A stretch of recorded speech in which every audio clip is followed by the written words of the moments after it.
Baye Moussa Koné ak Baba Koné ey may ci dama ne ko fay jomatul ana ni mo di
Merci beaucoup. Salaamaaleykum. Waaleykum salaam.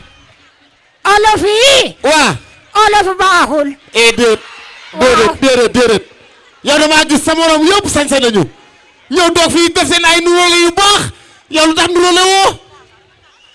naa si dem. dañu ko jox yére pour mu jox njaago yi boolewul njaago yi. waaw. déet. moo tax ma wax la. waa. Olof baaxul. waa déet bu wax olof baaxul nag. léegi xam nga la laa bëgg ñu waxtaan tuuti. waa. xam nga Cheikh Bakhoum moom. Cheikh Bakhoum. waa. xam na ko dama dégg ñu wax Cheikh Bakhoum rek. da ngay dégg rek ñu wax Cheikh Bakhoum. gara yóbbu. soo dugg car rapide da nga dégg Cheikh Bakhoum. waaw. boo dem marché Cheikh Bakhoum. Cheikh Bakhoum def leen gagné dimanche. waaw tàccu leen loolu. waaw. léegi nag Cheikh Bakhoum boobu laa bëgg a wax tuuti si nga xam si tuuti si moom rek. waaw. nga Cheikh Bakhoum boobu. fii la juddoo. fii la yaroo. fii la màggee. am déet. waaw fas yéene dimbali waa Grand Yoff nag. dëgg la moom ndax dina dimbali mbaamu xuux yi. waaye yow xam nga ne Cheikh Bakhoum bu gañee dimanche incha allah. waaw dina leen dimbali yéen njaago yi surtout yow mii di jaay mbaam xuux. mbaamu xuux yi. ma wax la leen si kii Cheikh Bakhoum bi.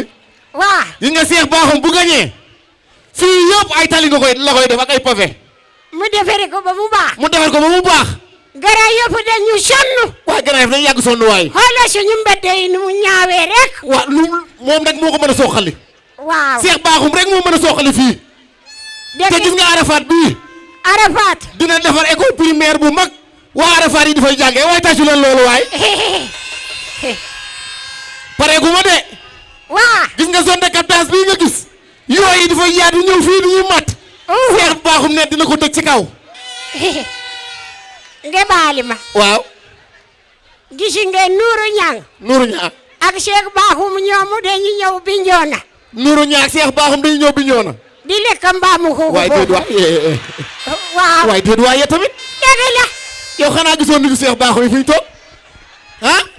Cheikh Bakhoum. waa léegi defal nànk rek pare gu ma ndax Cheikh Bakhoum lu baax lay def te Cheikh Bakhoum mii mi ngi jël ay xale dina utal liggéey ñuy am ay salaire di dimbali seen waajur am déet. dëgg la. te Cheikh Bakhoum nee na bis bu faloo dina dimbale jàkka yeeg église yi te ñun loolu lañ soxla. tey rek fii mu toju. billaay tey fii ñu toj.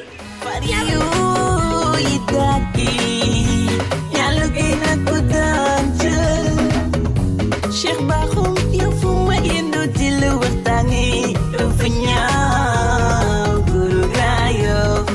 danga fekk problème. Asalaamaaleykum waa Grand Yoff et plus particulièrement waa Xaar Yàlla ngeen may ma d'abord ma sant yàlla sant sama waajur bu jigéen di ñaanal sama papa yàlla xare ko àjjana may remercier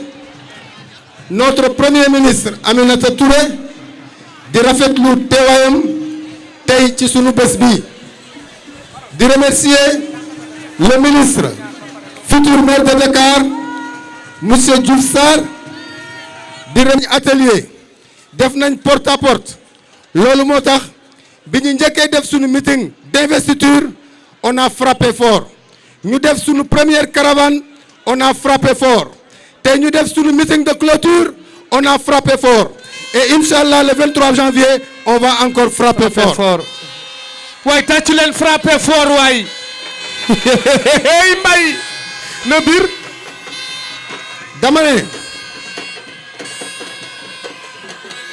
dama ne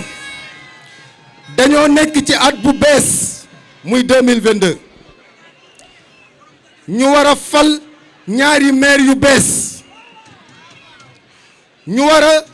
liggéey bu bees daal di tabaxal commune ak ville de Dakar yu bees. Cheikh Bakhoum mais tey occasion may na ma présenter devant les Grand Yoffois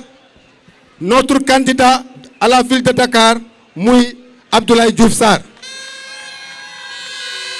et je suis bien placé pour def témoignage ci moom aujourd'hui bougie bi takk centre des œuvres universitaires de Dakar Abdoulaye Diouf Sarr bi moo taal sondeel bi s'il vous plaît Abdoulaye Diouf Sarr moom moo wane que ne mën ngaa nekk directeur COUD à partir du budget de COUD tabax COUD bu bees tabax centre social bu bees tabax campus social bu bees. waa tàcc leen lii waay. directeur yi ñëw yëpp dañoo roy ci ay tànkam kon kii yaakaar naa ne buñ ko joxee ville de Dakar dina tabax ville bu bees. kon may invité waa Grand Yoff jërë ngeen jëf. da ngeen di demaat ci beneen rang bi jëlaat bulletin bu marron voté pour Abdoulaye Diouf Sarr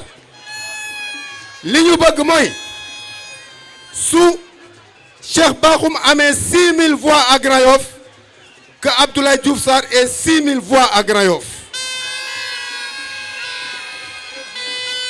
léegi nag may invité rek la jeunesse de Grand Yoff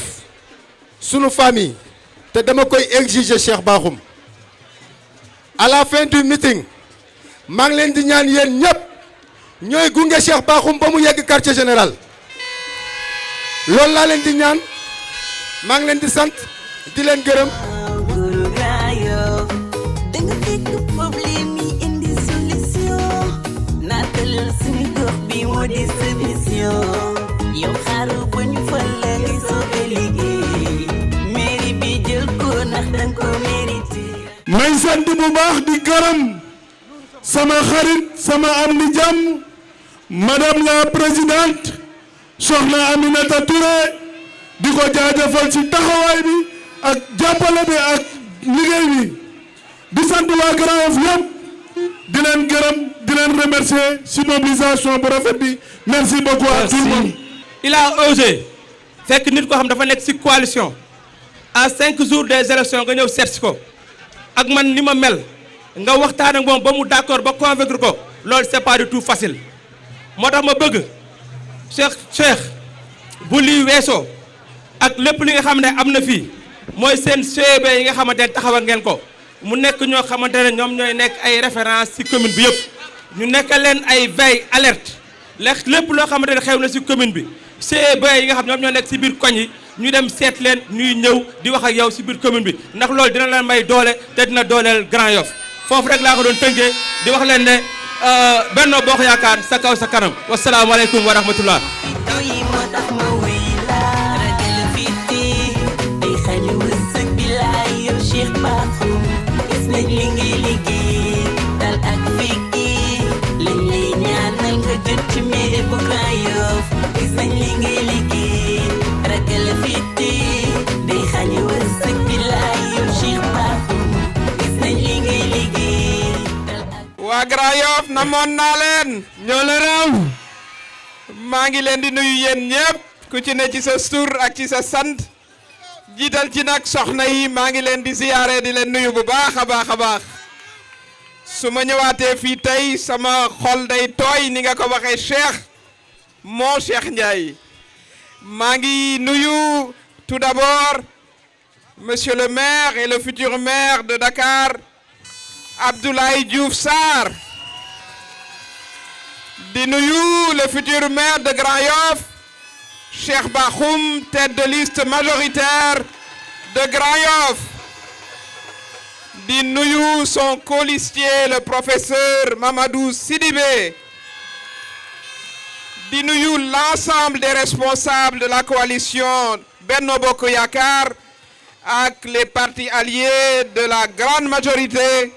waaye nag dinaa beral nuyu aussi suma xarit ñu yàgg loolu suma doomu ndey suma avocat maître Ousmane Sey di nuyu aussi les amazones nag aussi de Mimi ñoom it ñu ngi fii ñu ngi leen di nuyu bu baax di teg nuyoo bi ci loxo Ngoura di nuyu aussi les engagés de Grand Yoff di teg nuyoo bi ci loxo Moustapha Diémé ak tous les amis et les tourandos yu Grand Yoff toutes les Mimi Touré de Grand Yoff maa ngi leen di nuyu waaw nee na aussi bu ma fàttee gabi kenn du ko fàtte waaw mbokk yi mbir mi nag aussi wax la mais jëf la di ngeen ma may d'abord ñu wax ak ñi ñu war a waxal fii ci Grand Yoff am na ñoo xam ne seen défaite la ñuy commencer layal kooku aussi il faut ngeen bàyyi ci xel am na ñoo xam ne jéem nañu yarulu pendant 2 semaines mais yëf yi mujjul yàgg mudul antu ndax jikko ak borom ba ca paax jikko boo jéemee soppeeku dugg ci biir kër gi dalay xaar boo yàggee mu fekk la ca biir kër ga fa nga toog loolu ngeen bàyyi ci xel Dakar ak Grand Yoff dafa soxla de nouveaux profils Abdoulaye Diouf Sarr pour la mairie defe naa ne fu mu jaar yépp wane na fa boppam wane na fa compétence mais surtout wane na fa teey wane na fa teggin wane na fa yar loolu nag la ñu bëgg à la tête de Dakar bëgg ñu ñuy xaxar bëgg ñu ay saagakat bëgg ñoo xam ne seen diplôme kenn xamul fu ñu ko jëlee li ñu bëgg mooy notre candidat Diouf Sarr ngeen fal ko à la mairie de Dakar beneen mbir mi mooy fii ci Grand Yoff ma bëgg ngeen déglu ma bu baax a baax ndax man fii laa doon wotee ngeen xam nag ne sama xol a ngi fi ba tey waaye nag xol mën nga ko partager diggante fii ak Saloum Dakar dañoo yàgg xam ne Grand Yoff ñaari commune ñooy commune yi ëpp importance ci Dakar mooy Parcelles Assainies ak Grand Yoff gii ñu ne bàyyi leen ci xel il faut que ngeen jóg mobiliser wu bañ a nag topp li nga xam ne moom la ñuy def di yàq deru waa Grand Yoff naan boo yoree xaalis di nga gagné eh bien dégg nga maam jànguñu kenn dina gis professeur Mbeng naan waa Grand Yoff jànguñu kenn du wax loolu fi ay borom xam-xama fi nekk ay ñu am yara fi nekk wala ay ñu xam seen bopp fi nekk ñu bëgg lu baax ñoo fi nekk il faut que Grand Yoff nag aussi ngeen wane loolu wane ne da ngeen bëgg ay maire de qualité un maire comme le DG Bakhoum mi nga xam ne gis ngeen programme am macha allah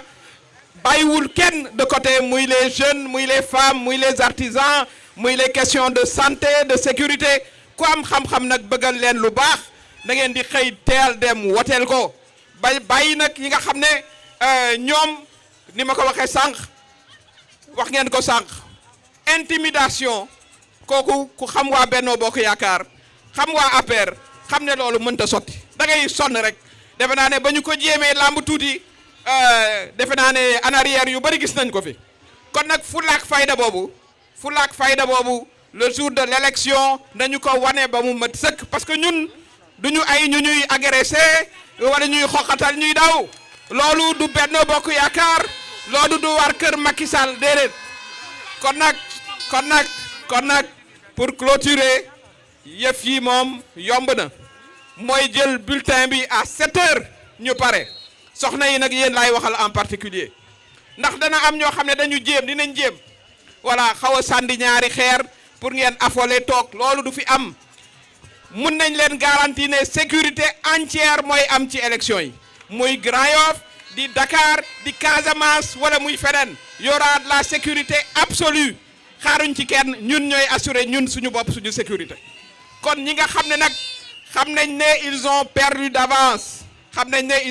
d'avance parce que élection locale dañ ko mujj bëgg a def élection nationale ay la yewen na national danañ leen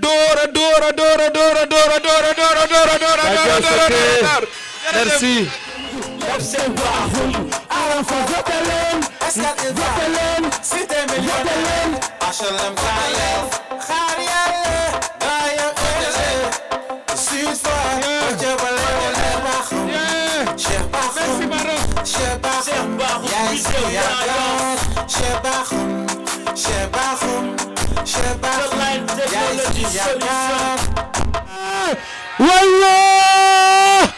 Wallah monsieur le maire la sa xel dal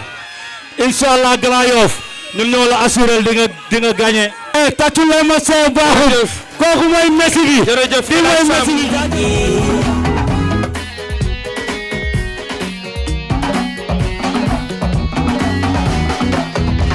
jëli fi salti yu am santé ini karangi gox bi am naataangi ndaw ñi am fu ñu jàngi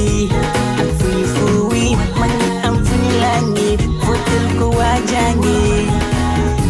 ñun Taïf am nañ yaakaar ci yow yàggan ci ñun moo tax doo ñu ragal fiti day xañu le grand yokkute pour Grand Yoff Ablaye Diouf Sarr ni ko le grand yokkute pour Grand Yoff mooy Grand Yoff bu bees ci biir Dakar bu bees donc ma jàpp ni tey madame le premier ministre li ñu fekk fii tey mooy la marche vers la grande victoire pour le grand yokkute de Grand Yoff et le grand Dakar bu bees que Abdoulaye Diouf Sarr doit diriger à partir de lundi 24. benn message bu simple rek la am foog naa ni il faut que ñu expliquer nit ñi bu baax Cheikh wax na programme am Abdoulaye Diouf Sarr wax na programme am muy Dakar bu bees yéen nag seen programme fii ba dimanche ci suba benn affaire rek la koo leen dajeel wax leen ko ni ñuy voter ñaari vote la da ngay dugg jël bulletin bi ngeen xam bi ngeen amal kóllëre muy bulletin bu marron bi am boppu fas bi wala bulletin bu chocolat bi am boppu fas bi ngeen lem ko ba mu jekk ngeen dugal ko ci biir enveloppe bi te enveloppe bi doo leen ko tëj ngeen pare dem jël beneen même bulletin bi bu marron am boppu fas ngeen dugalaat ko ci enveloppe bi doo leen tëj enveloppe bi bu kenn jël ñaari bulletin def ko ci benn enveloppe benn bulletin per enveloppe benn enveloppe par scrutin donc bulletin baa ngi nii ñëpp am ak bulletin bi coloré ñëpp xàmme nañ ko donc kii rek la bu kenn yàq sa vote bu dimanche incha allah yàlla defal ñu ndam Cheikh Bakhoum nekk le maire de Grand Yoff Abdoulaye Diouf Sarr nekk le maire de la ville de Dakar Sénégal ñëpp am jàmm ñëpp dégg jàmm ñu génn caravane daje en ville pour célébrer la victoire jërëjëf yàlla nañ ko teewee ci jàmm merci beaucoup Cheikh merci beaucoup Cheikh merci beaucoup Cheikh merci.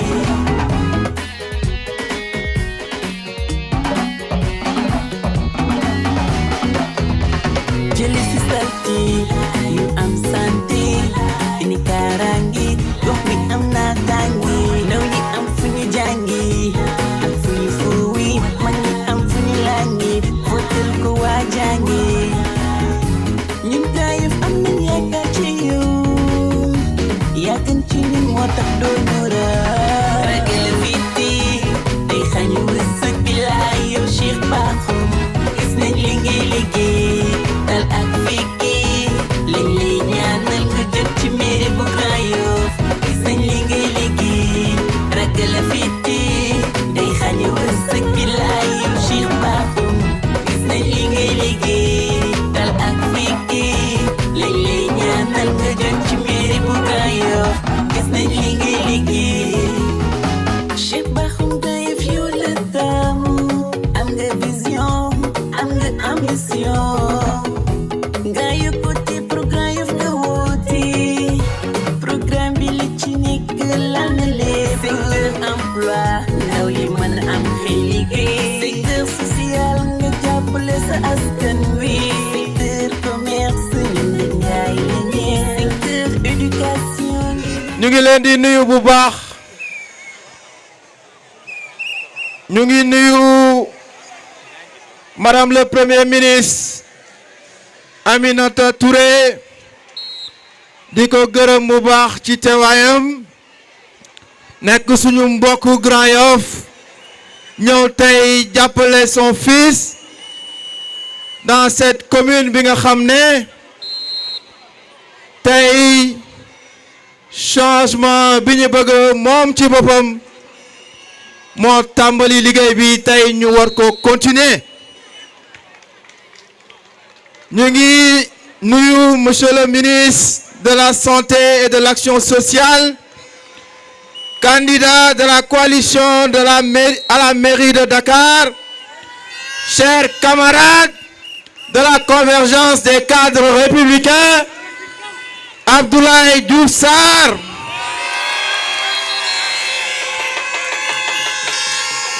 ñu ngi nuyu monsieur le président maître Ousmane Seye ñu ngi koy nuyu di ko jox wàccuwaayam ñu ngi nuyu le ministre Seydou Gueye di ko gërëm bu baax ci teewaayam ak ci encouragement yi di nuyu ministre yi fi teew yëpp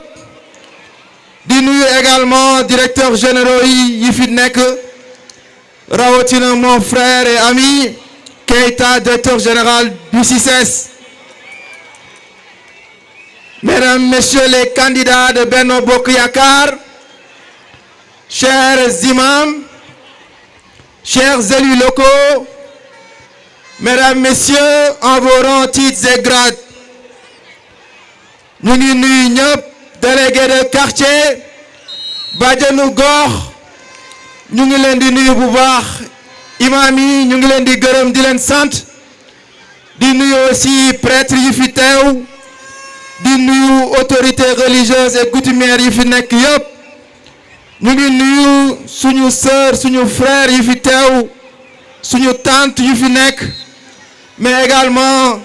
suñu waajur yi fi nekk maa ngi nuyu suma papa ak suma yaay yi nekk ci public bi également ñu ngi leen di gërëm bu baax ci seen taxawaay di nuyu suñu xarit yi fi teew yépp Grand Yoff ñu ngi dund dernière heure de la campagne officielle ñu ngi remercier l'ensemble des responsables de Benno Bokk Yaakaar. Tout est parti d'une vision bi nga xam ne ñun dañu jàpp ne chaque Grand Yoffois ak chaque Grand Yoffoise dafa am solo ci li ñu bëgg a tabax muy le grand yokkute pour Grand Yoff loolu moo tax ñu dem ci 66 quartiers yu nekk Grand Yoff yëpp def des ateliers participatifs bu ñu tuddee wax leen ñu dégg.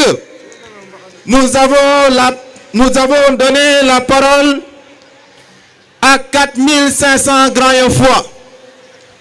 Nous avons échangé avec les Grand Yoffoises et les Grand Yoffois. Ku ne joxe sa xalaat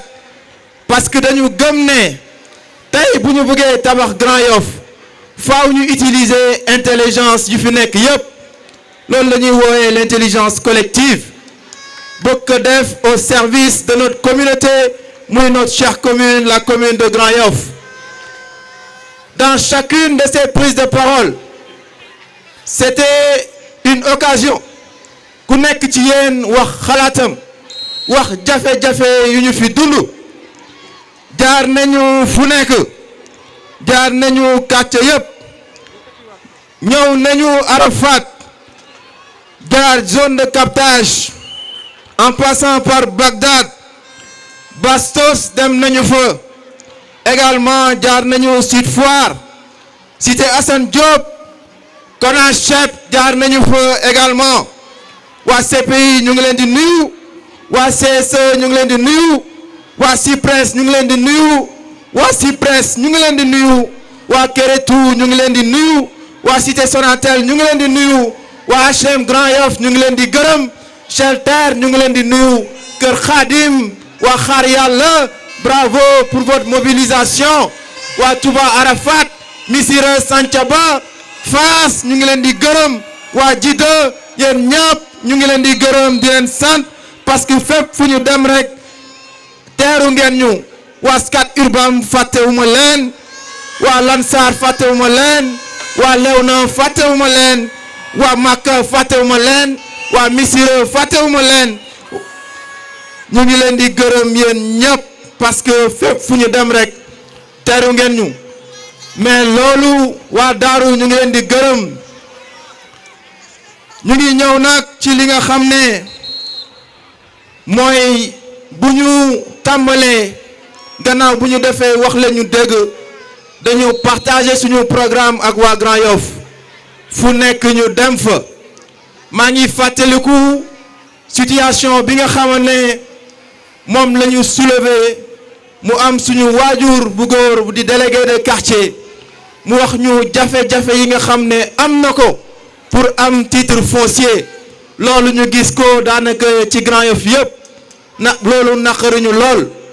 waaye tamit maa ngi fàttaliku fële ci Scat Urbam ba ma demee ci centre Aminata Mbaye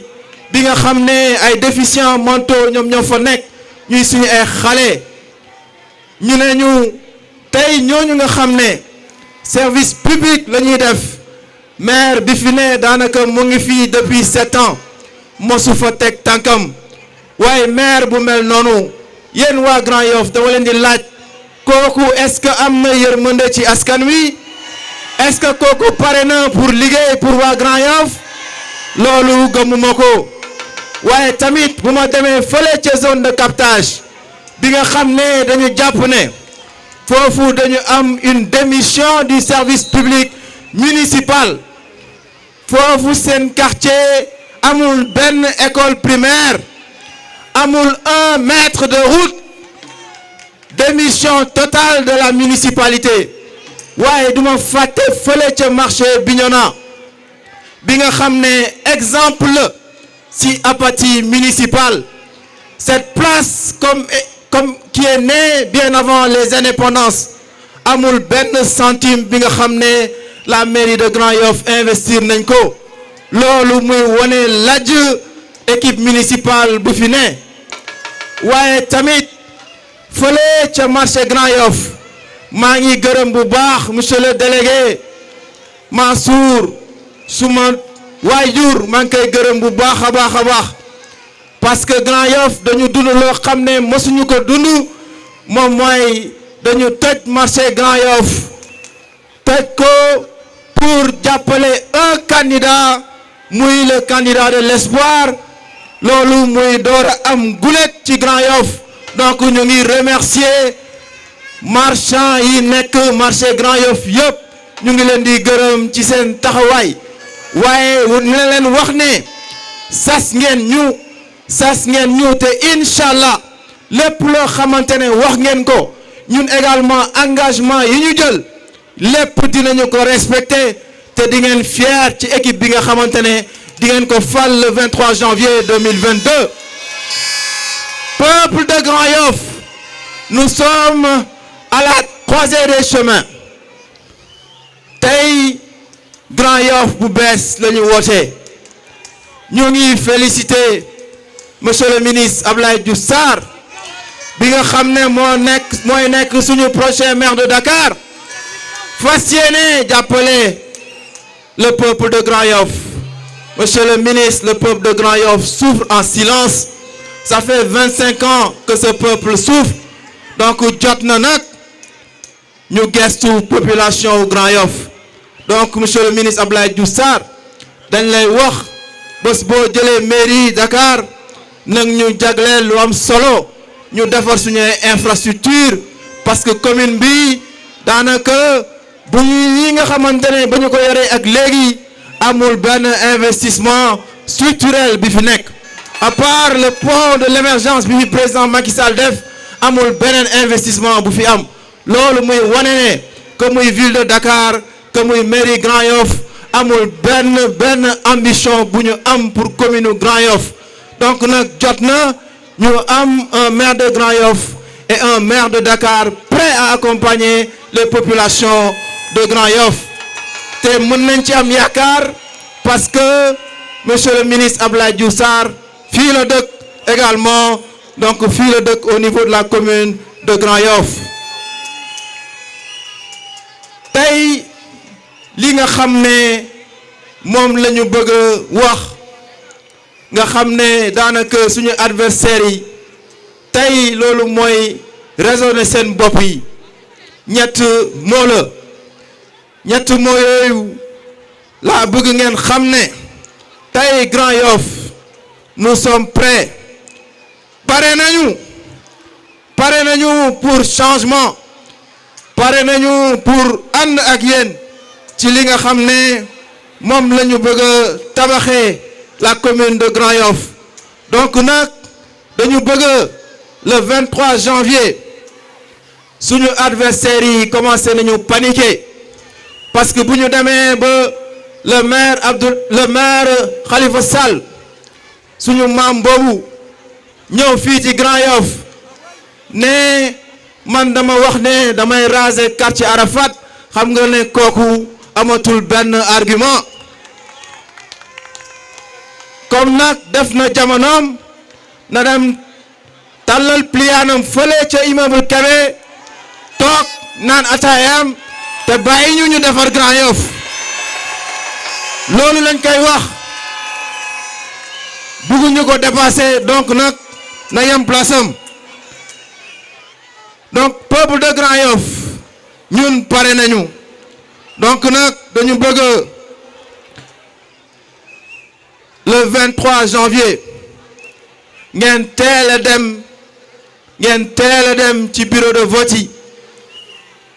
a dem ci bureau de vote yi parce que opposition bi xam nañu ne perte nañu ba pare opposition boo xam ne teg nañu ay candidats yoo xam ne malheureusement ci ñoom candidats yooyu mënuñu muy Grand Yoff ñu teg Madiop Diop bi nga xam ne certificat sax amu ko kooku nan la mën a gérer Grand Yoff mais quand même il faut qu'on soit sérieux nga demaat fële Dakar ñu teg Barthélémy Diaz koo xam ne amoo sa baccalauréat nan nga mën a gérer Dakar dañu wax ne dëgg Sénégal ñun on fait confiance à la population te xam nañu ne ils feront le meilleur choix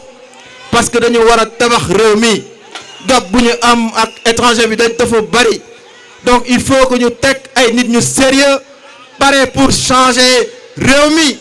donc nañu teg Cheikh Bakhoum et l'équipe de Benno Bokk Yakaar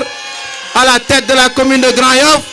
teg Abdoulaye Diouf Sarr avec l'équipe de Benno Bokk Yakaar à la tête de la commune de la ville de Dakar ñu ànd ak le président Macky Sall le grand bâtisseur ñu tabax réew mi loolu mooy li nga xamante ne moom la ñuy wax population bi te gëm nañu ne loolu la ñuy def saaga ak wax lu ñaaw mënul tax nga diriger nit ñi nañ wax ne dëgg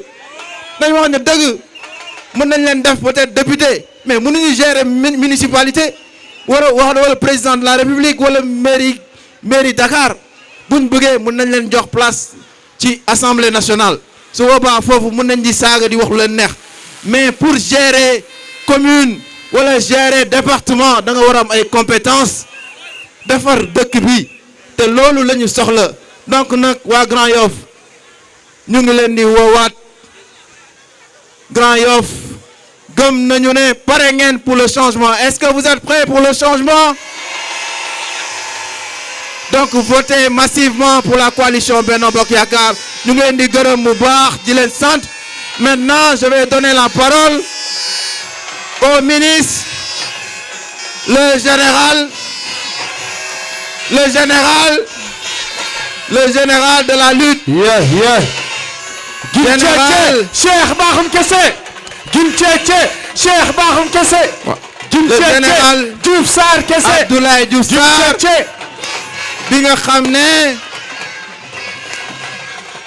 compétence am engagement am kenn waxatu ko Barbu Noir monsieur le ministre le peuple de Grand Yoff est là merci Barbu Noir merci Cheikh Grand Yoff a choisi Dakar a choisi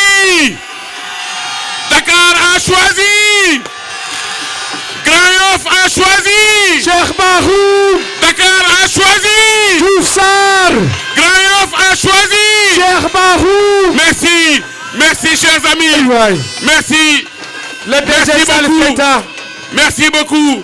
je disais qu'on est dans un monde de compétition la médiocrité n'a pas sa place mbokk yi Cheikh Bakhoum lii mu wax tey devant ses pairs lii mu wax devant sa famille lii mu wax ci ay sœuram ay frèram ay papaam wane na encore une fois ne yéen pare ngeen waaye nag ndax pare ngeen kii moo war a yor Ndakaaru kii moo am ay vision kii moo mën a dimbali communes yi pour communes yi génn situation yi ñu nekk monsieur Abdoulaye Diouf Sarr Ndakaaru ngoog vous avez choisi yëkkati leen tableau yi yëkkati leen loxo yi merci Barbu Noir merci beaucoup Dieyna Barbu Noir Dieyna merci beaucoup population de Grand Yoff maa ngi yekki nuyu bu am solo ànd ak gërëm di nuyu madame la présidente Aminata Touré di ko gërëm bu ma nee dama koy gërëm parce que wolof dafa wax ne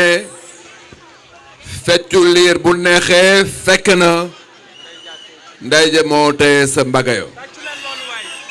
li ñuy liggéey ñun ñi ko gis am na ñu siy dooleel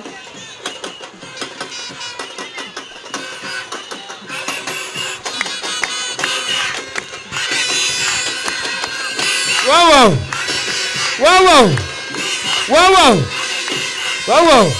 donc madame la présidente ñu ngi lay remercier bu baax sa taxawaay sell na muy taxawaay dans la sincérité dans une efficacité discrète bugguloo sax xam li ngay jàpp ci suuf di ko impulser ñu koy dérouler sur le terrain ñu ngi lay remercier bu baax monsieur le président maître Sey moom ci liste bi la nekk moom bés bu ñu jëlee la ville de Dakar te dañ koy jël au soir du 23 janvier 2022 il sera dans le conseil municipal de ville taxaw fa pour Dakar mais ci biir Dakar taxaw fa pour Grand Yoff maître ñu ngi lay nuyu di la jox nuyoo Grand Yoff yëpp may gàttal di nuyu ñëpp ku lim juum ñooñu ma tudd nañ ma joxal nuyoo bi ñëpp mais dama bëgg a ñëw ci notre camarade Cheikh Bakhoum yéen waa Grand Yoff ngeen tànn ko yéen waa Grand Yoff ngeen war ko fal le 23 janvier 2022 ma leen di wax ne commune affaire compétition la loolu la ñuy wax compétition des territoires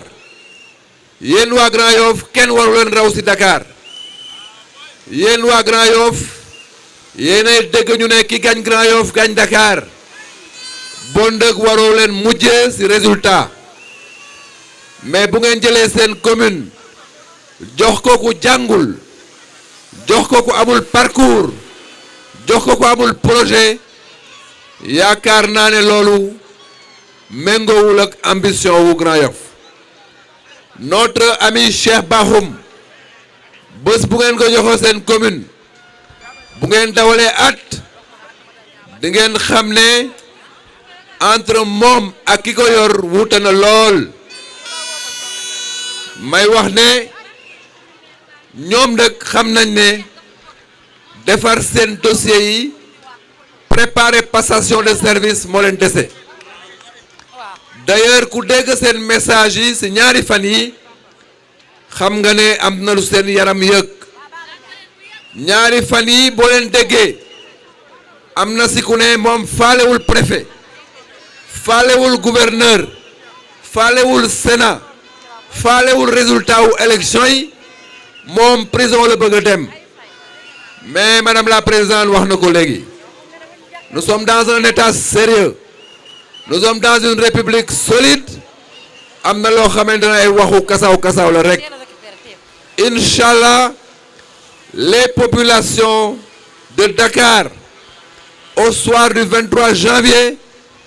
vont avoir comme maire de la ville un monsieur qui s'appelle Abdoulaye Diouf Sarr. Mais à Grand Yoff, les populations de Grand Yoff vont choisir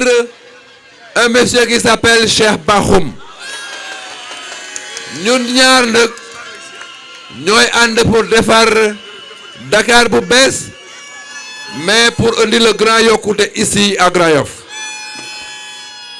may terminer nag par un conseil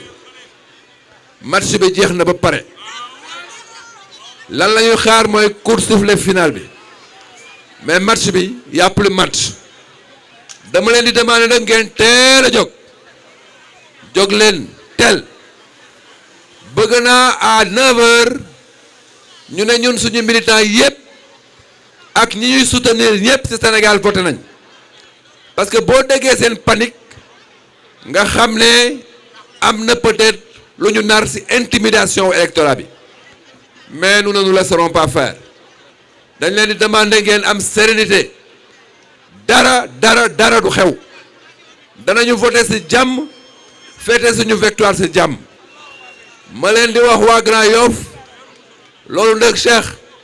c'est une promesse que je vais faire xaw ma waa Yoff danañ ko nangu am déet bu ñu gagner au soir du 23 à minuit je serai à Grand Yoff avec mon ami et frère Cheikh pour fêter la victoire de Dakar et de Grand Yoff maa ngi leen di remercier.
gis nañ li ngay liggéey ragal fitti day xañ wërsëg bi laay yow Cheikh Bakhoum gis nañ li ngay liggéey dal ak fikki lañ lay ñaanal nga jot ci mairie bu Grand Yoff gis nañ li ngay liggéey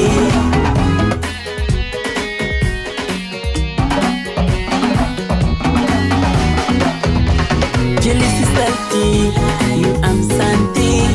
ini kaaraange gox bi am naataange ndaw ñi am fu ñu jàngi ak fu ñu fuuwi mag ñi am fu ñu làngi fóotal ko waa jàngi ñun Grand Yoff am nañ yaakaar ci yow yaa gën ci ñun moo tax doo ñu ragal fiiti day xañ wërsëg bi laay yow Cheikh Bakhoum gis nañ li ngay liggéey dal ak fikki liñ lay ñaanal nga jot ci mairie bu Grand Yoff gis nañ li ngay liggéey ragal fiiti day xañ wërsëg bi laay yow Cheikh Bakhoum gis nañ li ngay liggéey dal ak fikki liñ lay ñaanal nga jot ci mairie bu Grand Yoff gis nañ li ngay liggéey Cheikh Bakhoum Grand Yoff yow la tam am nga vision am nga ambition nga yokkute programme Yoff nga woote programme bi li ci nekk lan la lee secteur emploi ndaw yi mën am xëy liggéey secteur social nga jàppale sa askan wi secteur commerce ñun la njaay la ñeer secteur éducation ngir nanga mi da sooxee secteur urbain habitat defar dëkkuwaay secteur santé pour feebar mën a faju secteur transport yombal dem ak dikk